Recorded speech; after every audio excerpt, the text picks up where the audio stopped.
Sa magkaibang panahon, magkaiba rin ang paraan ng tao sa pagkuha ng impormasyon. Noong unang panahon, ang balita ay matatagpuan sa dyaryo, radyo at liham. Ngunit sa kasalukuyan, sa isang pindot lamang, agad na nating nakikita ang mga balita gamit ang internet, iba't ibang website at social media. Ngunit, naisip mo na ba? Ano kaya ang mangyayari kung mapunta ka sa panahong hindi mo nakasanayan? Sa pamamagitan ng dyaryo at radyo, dito ko nalalaman ang mahalagang balita, tahimik at payak, ngunit nangangailangan ng tiyaga at pag-unawa. Sa akin naman, mabilis.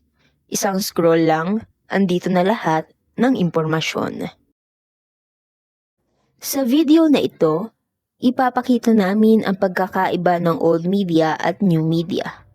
Pati na rin ang kanilang epekto sa ating pang-araw-araw na buhay at pagkatuto, at ang kahalagahan sa paggamit ng media.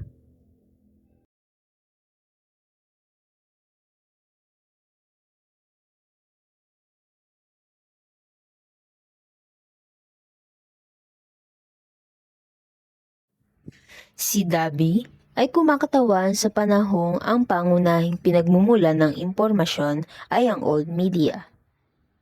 Tuwing umaga, pagkagising ko pa lang, agad na ako nagtitimpla ng kape. Habang inaamoy ko ang mainit na singaw nito, kusang pumapasok sa isip ko.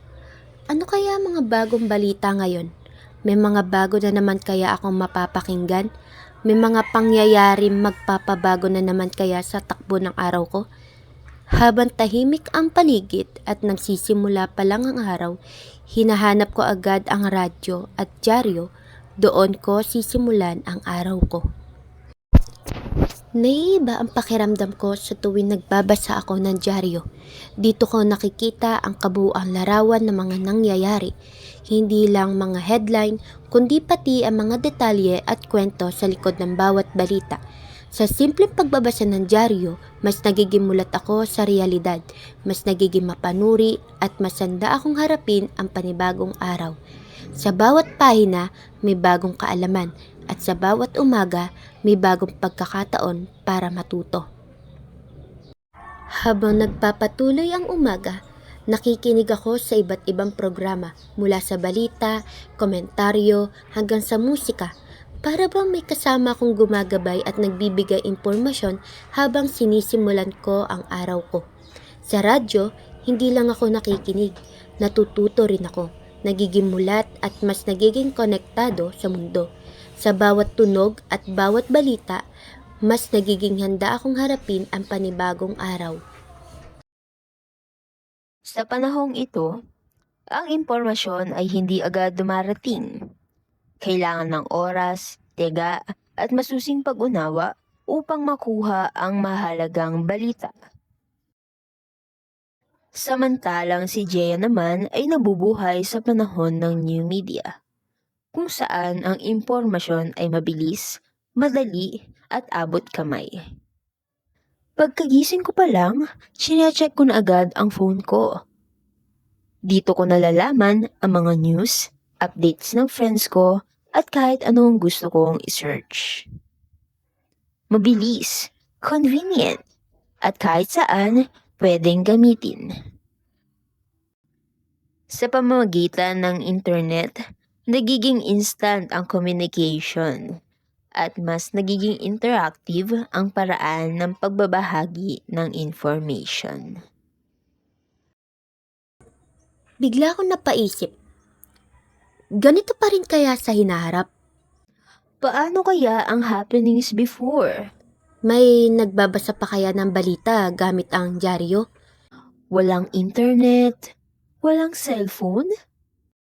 At may nakikinig pa kaya ng balita gamit ang radyo?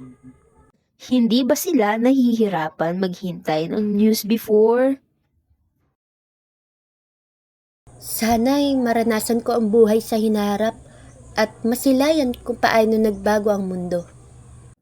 Sana makita ko rin kung paano ang buhay noon.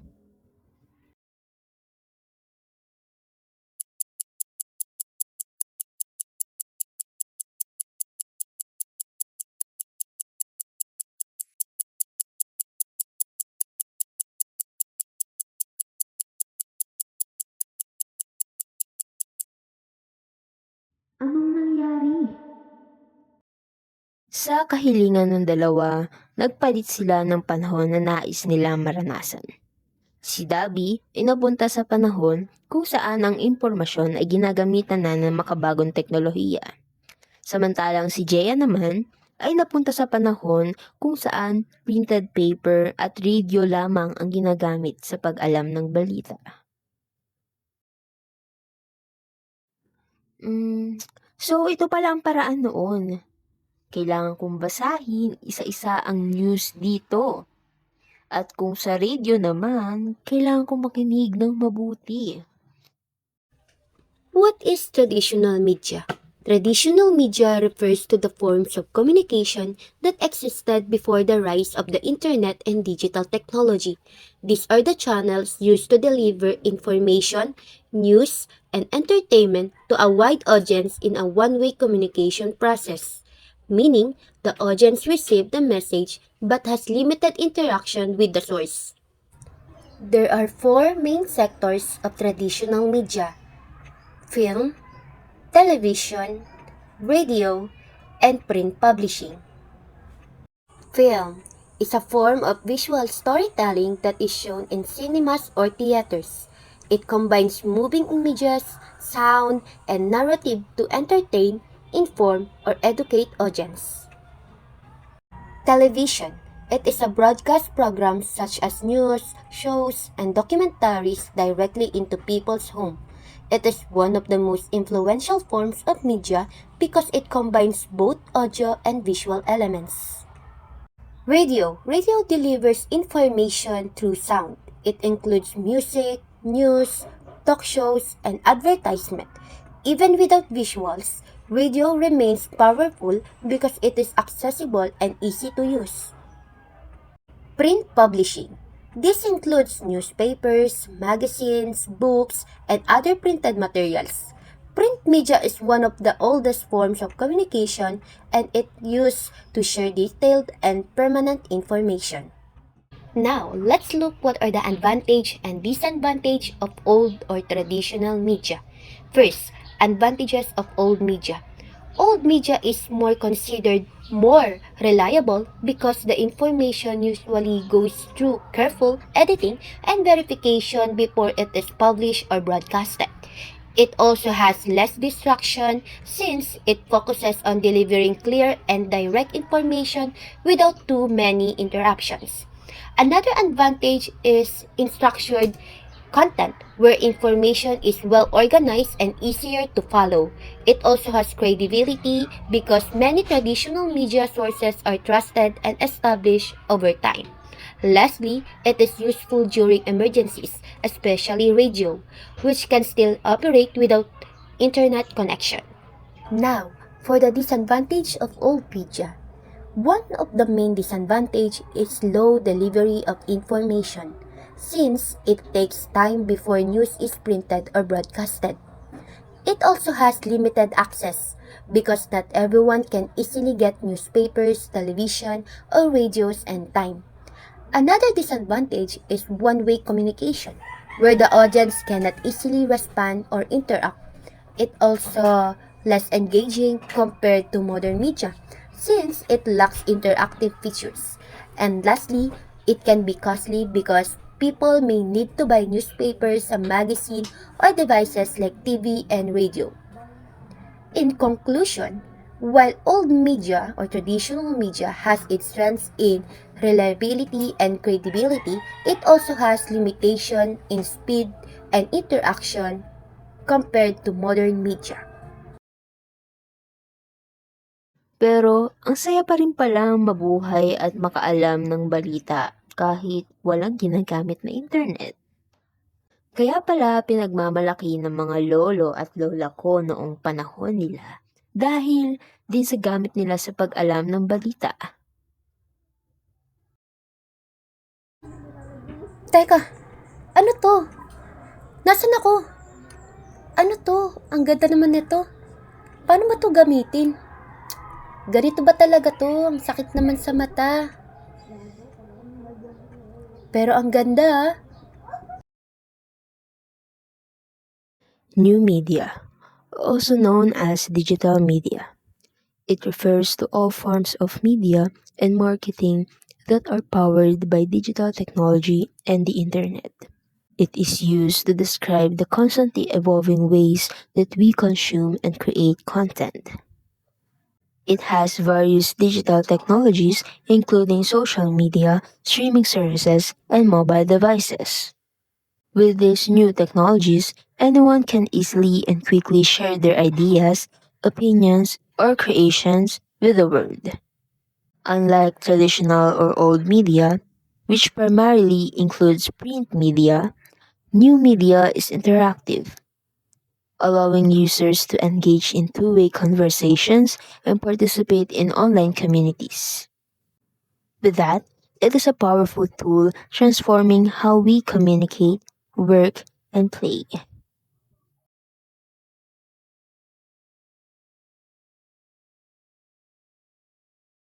What are the advantages of new media? First one, we have the fast communication. People can send and receive messages, news, or updates in just a few seconds. Next, easy access. Information is easy to find anytime, using phones, computers, or the internet. Third, interactive. Users can like, comment, and share and talk with others instead of just reading or watching. Fourth, wide reach. One post or message can be seen by many people from different places around the world. And lastly, multimedia content. New media can combine text, pictures, audio, and videos to make content more interesting.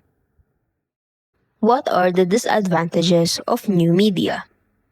The first one is fake news or misinformation. False or misleading information can spread quickly and confuse people. Next, information overload.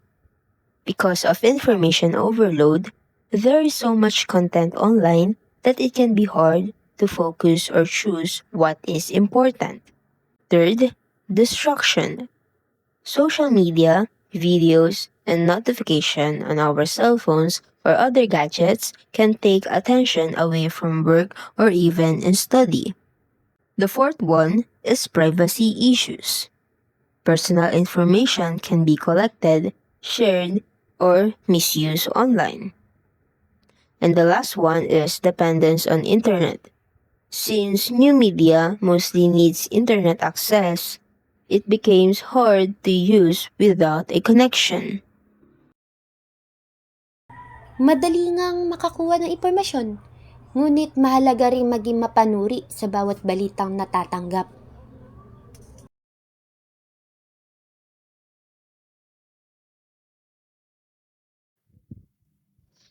In real life, both old media and new media play important roles in communication and learning.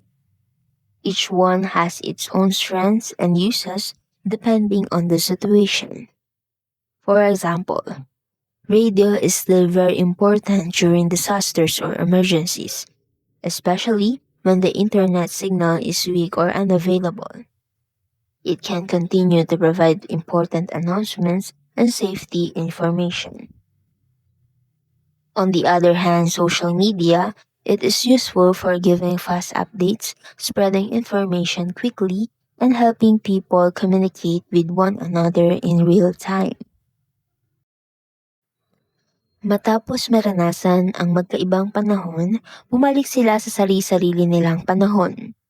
Dala ang bagong pag-unawa. Di pala madali ang makasabay sa teknolohiya. Marami mang pwedeng gawin. Kailangan pa rin maging responsable sa paggamit nito. Hindi rin pala madali ang mabuhay na walang technology. Need mo talagang maghintay para makuha yung mga information na gusto mo. Sa huli, pareho nilang napagtanto na parehong mahalaga ang old media at new media. Ang isa ay pundasyon ng komunikasyon at ang isa naman ay pag-unlad na makabagong lipunan. Sa kabuuan, ipinakita ng ating video na ang old media at new media ay parehong may mahalagang papel sa ating buhay. Ang old media ay sumisimbolo sa proseso, disiplina at tradisyon. Samantalang ang new media ay kumakatawan sa bilis, connection at modernisasyon. Mas na-appreciate ko ang bilis at lawak ng technology ngayon. Mas lalo kong pinahalagaan ng paghihirap at tiyaga ng mga tao ngayon na walang gamit ng teknolohiya. At ikaw, nanaisin mo bang maranasan ang buhay noon? O mas pipiliin mo ang mabilis na mundo na makabagong teknolohiya?